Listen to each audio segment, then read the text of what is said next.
Hello again, Zach Wilson, Hood County Chess Club here, continuing our series on attacking the king. I hope you're enjoying the series. If you haven't watched any of the other videos, I encourage you to visit our YouTube channel, Hood County Chess Club, and check out the series on all of these different mating techniques and patterns. Today we're looking at Damiano's mate and some of his other studies and techniques, but this one revolves around having a pawn on the g6 square, which is an incredibly powerful nail in his position, controlling both the h7 and the f7 squares. Now, we refer to a pawn like this as the nail, for short for the idiom, the nail in the coffin. And oftentimes this happens when we march a pawn or several pawns down in a pawn storm, and we end up with a pawn on g6. And we want to take advantage of these key squares. You can see right now that Black's back rank is very weak. Check out our series in endgames on the corridor or edge of board mate or back rank mate to learn more about that.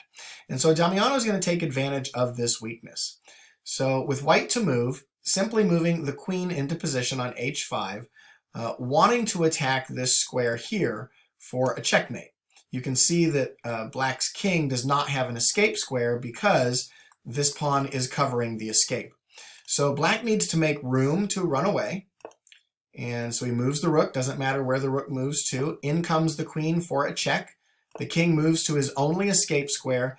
And because he's blocked by his own piece, this does lead to a checkmate. And so some of the key features here are the nail in the position and Black being blockaded by one of his own pieces. And we'll see here in a moment how we can get checkmate with similar technique when this piece isn't here or when this pawn is missing. But this is the basic structure for Damiano's mate.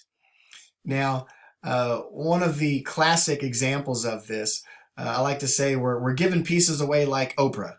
And so you get a rook, and you get a rook, and now you're checkmated. Okay, so let's look at that a little more slowly. We can see here that we have a nail in the position covering the key squares. Black is blocked in by his own pieces, and so we really want to be able to get this queen to this square here. Unfortunately, she doesn't move like that. So I was reading a book once, and it said when you're looking at a position trying to cause checkmate, imagine you had one of those teleporters like Star Trek has. And the queen says, all right, Scotty, I need to go on an away mission. I need you to beam me to the h7 square, because that's where you'd like her to be. So then you can work your way backwards of, well, how can I get her there forcing? Well, check is a very forcing move. Black has to respond and has no choice in this position, nowhere to run, nowhere to block, has to take the rook, exposing himself to another check. And then you check him again, pulling him back out of the hole and exposing him to another check. And then in you come with Damiano's mate using the nail in the coffin. Okay. Excuse me. So that's the basic idea there. Well, what if we had a bishop instead of a pawn? Well, we know that the nail was originally here, so it seems obvious where we'd want to move the bishop. And you can see that just like the pawn, it's covering the position and checkmate.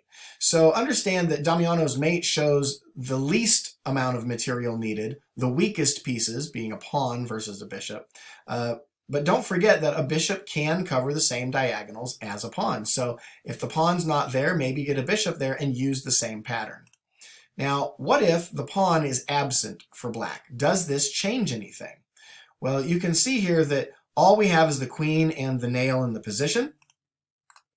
So with this nail, you can see that we are still covering those key squares. So again, in comes the queen with check. And when the king steps over, when the Black pawn is absent, this gives our queen access. And so when the king could possibly run away, it does still lead to the kiss of death checkmate. You can see here that the queen, of course, is checking and covering all the squares and protected by this pawn. So notice, let's back that up, that the absence of Black's pawn here gives us two places now that we can checkmate with this deadly nail. All right, so what if we have a good defender here? And this defender has even got support from the queen. we can still remove this defender and gain access to both of the squares, h7 and f7, that the nail is covering. Similar to the earlier joke I made where Oprah was giving away rooks, we have our check. And this time, the rook is protected by the queen, so the bishop has to move to take it. Well, now notice that we've lured the bishop away from this square, which means we're going to have access. So in comes the check and the checkmate. So that's the big difference when the pawn or piece is absent from g7 and how we can lure it away. Well, this works even in the middle of the board. We've been looking at the castled position, but what happens if the king is stuck in the center?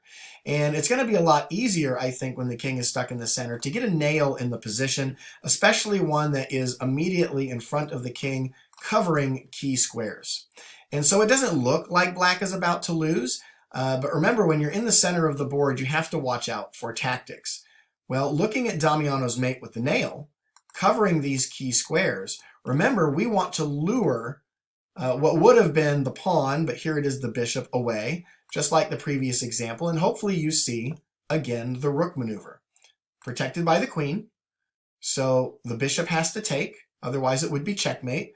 Hopefully you see that all of these squares are covered and that this would be a back rank or corridor edge of board checkmate. So we're forced to take. Then in comes the queen with Damiano's checkmate pattern. Once the king steps to the side, it is again the kiss of death, checkmate by queen covered by pawn. So it can happen in the middle of the board, which is really important. So what if we're in the middle of a game? This is a game from 1889 with the famous master Blackburn versus Lipschutz, 1889. And again, let's pretend we're in Star Trek. What if our queen could magically teleport, see if I can get it, to that square? That would be checkmate. So we have to figure out how can we get it there, recognizing we've got Damiano's nail on the g6 square, covering those key positions, knowing that it would be nice if this pawn was removed. So what could we do here? This would be a great opportunity for you to pause the video, really think about it and calculate. Whenever you're calculating, remember to start with CCTV. You look at every possible check and see if something's there, even the ones that look crazy. You look at every possible capture. Then you look at threats that you can make, and then violent moves. Violent moves are sacrifices like throwing your queen away for a pawn, or in the previous example where we threw away a rook, and then we threw away another rook so we could get our queen in there. All right, so if you pause the video and you're back, here is our move. Rook captures g7 check. Now, we'll take a look at what happened in the game first. The king captured the rook, and it's because if you calculate and look at the other options, all other options lead to checkmate. So again, I've said this in videos before where sometimes these checkmate patterns don't lead to the thematic checkmate that we've studied. Sometimes it leads to simply an overwhelming win of force through gaining material. Other times it leads to another checkmate, but it's through the pattern or the technique that you get there. But we'll look here at the more thematic one with Damiano's mate. So the next move again is, well, how can I get this queen to here? Well, we notice that if we can get to the c7 square, we can redirect. Well, the problem is we have a knight in our way. Well, that's solved easily. Simply move him with check. It's very forcing. Now, what's black to do? So we'll go with captures, check, and then Damiano's mate, checkmate. Let's go back to the beginning of this game. What would happen if black rejected taking this rook? Okay, so what if he simply stepped to the side? Well, this is very interesting. You can again pause the video, see if you can figure it out. What I want to tell you is that passed pawns with no black pieces in the way of them promoting to a queen want to be pushed. They are very deadly and dangerous. Especially passed pawns, you always want to put your heavy pieces, your major pieces like rooks and queens behind them to give them support so that they can make their way to being promoted. So naturally, we check, supported by the pawn. King has to move. Passed pawns want to be pushed, so they get pushed. Sacrificing this rook, promoting to a queen, takes, checkmate. You'll notice that this rook is defending our queen, who is now delivering checkmate. So hopefully you found that. If not, remember to study your tactics. I encourage you to look at this game multiple times. Let's back this up just a few moves. What happens here if, say, the king doesn't want to take this rook? Maybe he calculated that that leads to death along the edge of the board. And so instead, he simply gets his rook out of the way and tries to make away. Well, again, we can attack, covering this key square where we want to promote, forcing the king out, getting our queen, and even though the king tries to run for the center of the board, we can redirect him. Rook covers queen. Where's he going to go? Only one square to go to, and then checkmate. And this is just an insane checkmate with two queens, two queens, two rooks. Death all around. So looking at that again from how it happened in the game, check, knows he has to take, clearance sacrifice, throwing away yet another piece. He's thrown away two pieces. He threw away a rook, he threw away a knight. He's just giving pieces away. But why? Because it leads to checkmate. And how did he calculate it? Because he saw at the beginning the possibility for Damiano's checkmate pattern with the nail on g6. All right, moving along. What if white had a bishop instead of a pawn? Let's look at a couple of key features here. We simply pull the bishop back one square so that it takes the place of the pawn. Black cannot take this bishop because he is in check. So that gives us the freedom to do that, and then we have checkmate. The same thing can happen here if we've got a busted position with pawns in the way. We simply pull out, again, just a g6, wanting to cover these key squares. All right. King runs, check, and checkmate. Bishop number 3. This one, I think you got to be more careful. I think most beginners, seeing a bishop staring at h7 and knowing that queens and bishops love to work together, would make the mistake of putting this battery together because it looks normal and natural. But then once the king steps out, what's white to do here?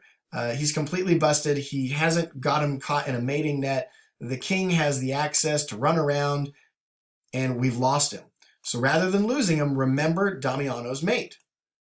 Bring the bishop in. You can see that the queen covers his runaway squares. He only has one way to go, into the corner, and now this should look very familiar to you. Check and checkmate. So that's why we study these attacking plans and remembering Damiano's pattern, so that when you find yourself in a position like this, wondering, should I capture with the queen or the bishop? If you know Damiano's mate, you know that the bishop has to be the one to come in to corral the king. Okay, so here's a classic endgame study.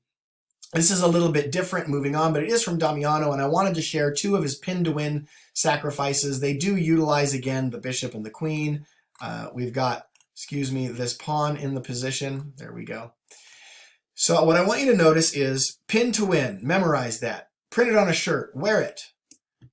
This pawn cannot move. If this pawn cannot move, that means this pawn is not protected. So check and checkmate. That's an awesome maneuver. Didn't really need this pawn there. A little bit of an illusion there, but I wanted you to notice that this is also one of Damiano's classic endgame studies in the late 1800s. And we have the same thing here with another pin to win. Notice the bishop is going to pin this pawn, giving it away like Oprah, you get a rook. And in we come. Notice most of us probably would have moved the queen here to say check. But this bishop is pinning this pawn and attacking this square. So instead, we take advantage of the pin. Black cannot take because of the pin. Therefore, he's stuck moving in and then checkmate. I know those last two examples didn't have anything to do with the mating technique that we were studying, but they are from Damiano, and I wanted to include them as a bonus. You know, to truly add these to your game, watching the video one time helps you know about it. But it doesn't really help you know it and understand it. It doesn't add it to your game. So I encourage you to watch the video multiple times, really get a feel for it, set up the positions on a chessboard and practice them with a friend until they become a part of your game. You are what you repeat. Until next time, I'm Zach Wilson, Hood County Chess Club.